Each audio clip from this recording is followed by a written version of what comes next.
चंडीगढ़, जहां मुख्यमंत्री Manohar Lal press conference कर रहे हैं। परिवार पहचान पत्र डेट बोर्ड का उद्घाटन किया जा रहा है, जिसमें रेस्ट हाउस के ऑनलाइन पोर्टल का उद्घाटन किया गया। इंक्लूडिंग हरियाणा भवन में दिल्ली के, उसका एक पोर्टल बनाया गया जिसके माध्यम से सभी उन कमरों की बुकिंग की जा सकेगी और इसमें जो आम जनता है वो भी इसमें बुक अपना कमरा करा सकते हैं फीस देकर। और इसके अलावा बाकी भी जो एंटाइटल्ड लोग हैं, चाहे ऑफिसर्स हों चाहे विधायकगण हों, वो भी इसमें बुक करा सकते हैं। ऑटोमेटिक ट्रांसपेरेंट सिस्टम से इसमें बुकिंग संभव हो पाएगी।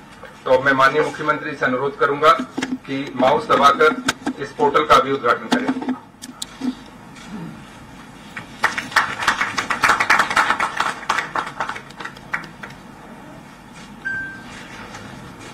कार्यक्रम को आगे बढ़ाते हुए अब मैं माननीय मुख्यमंत्री जी से उनके उद्बोधन के लिए अनुरोध करता हूं।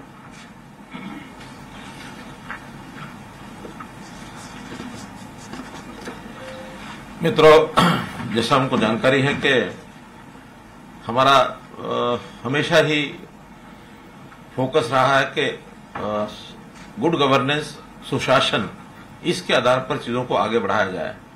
ठीक 25 दिसंबर 2014 जिसको हमने पहला सुशासन दिवस इस नाते से कहा था और टेक्नोलॉजी के आधार के ऊपर चीजों को बढ़ाने का जो क्रम उस समय शुरू किया था, लगातार उसको हम आगे बढ़ा रहे हैं। और आज भी इसमें 3 ऐसे जो प्रोजेक्ट हैं वो जिनको लॉन्च किया है वो आपके सामने आए हैं, जिसमें सबसे पहले तो चैटबॉट का ये जो एक सोल्यूशन ये दिया गया है। और हमको जैसे पता है कि परिवार पहचान पत्र भी अपने आप में एक यूनिक ऐसी एक चीज जो हमने तैयार की है, जिसका लाभ प्रदेश के लगभग 72 लाख परिवारों को उसका लाभ मिलेगा। अब इतना बड़ा प्रोजेक्ट स्वाभाविक है कि उसके अंदर प्रारंभिक कुछ जिसको कहना चाहिए कि एक निटी-ग्रिटीज ऐसी होती हैं, जो कुछ ऐसी समस्याएं आती हैं, उनको हमने लगातार ठीक किया है। चाहे उसमें राशन कार्ड की बात हो, चाहे पेंशन की बात हो, चाहे चराई योजना की हो, इनकम की हो, वो पर्याप्त संख्या में हमने ठीक किया है। क्योंकि अभी एक ऐसा फ्रेंडली एक पोर्टल बनना चाहिए जिससे किसी भी आदमी को कोई भी जानकारी अपनी लेनी है तो कहीं भी वो ले सकता है अपने मोबाइल से, उसको खोल करके। और चैटबॉट का जैसे एक सिस्टम होता है, इसमें आर्टिफिशियल इंटेलिजेंस और मशीन लर्निंग, नेचुरल लैंग्वेज, ये जो सारे सिस्टम होते हैं ताकि हमारे बोलने से ही और वो उसकी आवाज को पहचान ले और पहचानने के बाद उसका उत्तर वहां से मिले। उत्तर भी देंगे ताऊ जी, तो उत्तर जो है हमको मिले। अब इसमें एकदम ये तो नहीं कहा जा सकता कि इसमें कोई गलती नहीं होगी, क्योंकि धीरे धीरे उस सिस्टम को अडेप्टिव होना पड़ता है। जिस आदमी को बोलना है उसकी भाषा, उसकी लैंग्वेज, उसको।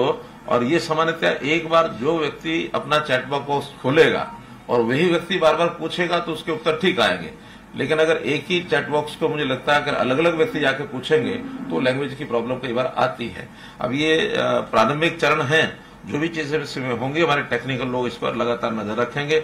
लेकिन अच्छा फ्रेंडली एक विषय, जहां भी कई आदमी होता है अपने मोबाइल को साथ लेके रखता है, चाहे वो खेत में जाए, ऑफिस में जाए, घर में बैठे पढ़ने जाए, सैर करते हुए भी अपनी जानकारियां ले सकता है। चैट बॉक्स का एक ही इस प्रकार से एक हमने सोल्यूशन दिया है और मैं समझता हूं जनता को बहुत इसका लाभ होगा। और जितने उसके प्रश्न होंगे, चाहे उसके जाति के हैं, आय के हैं, व्यवसाय के हैं, जन्मतिथि के हैं, ये सब जो उसको, चाहे उसका फिर आय के साथ उसका सार्वजनिक वितरण प्रणाली यानी राशन कार्ड हो, फिर उसकी चाहे जो भी कोई प्रश्न है, वो सारा जो सूचना डाटाबेस हमारे पास जो कोष बना है, उस कोष में से उसको ये उत्तर त्वरित और सटीक रूप से ये सब मिलेगा।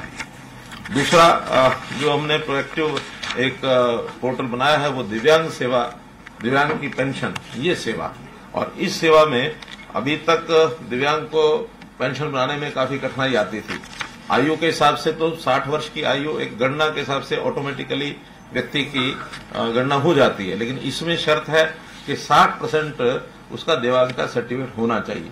जैसे ही 60% दिव्यांगता का सर्टिफिकेट डॉक्टर से वो प्राप्त करेगा, उसको अपलोड करेगा, अपलोड करते ही प्रोएक्टिवली उसकी पेंशन जो है वो घर बैठे बनेगी। इसमें कहीं किसी प्रकार की कठिनाई नहीं आएगी।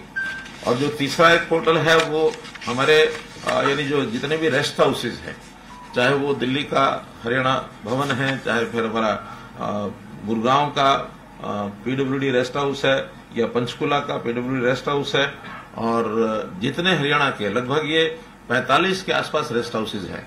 इसमें शिमला का बेनवर्बी है, मसूरी का रेस्ट हाउस वो भी इसमें जोड़ा है। मेरे ख्याल प्रदेश के बाहर के तो 2 ही है इसमें।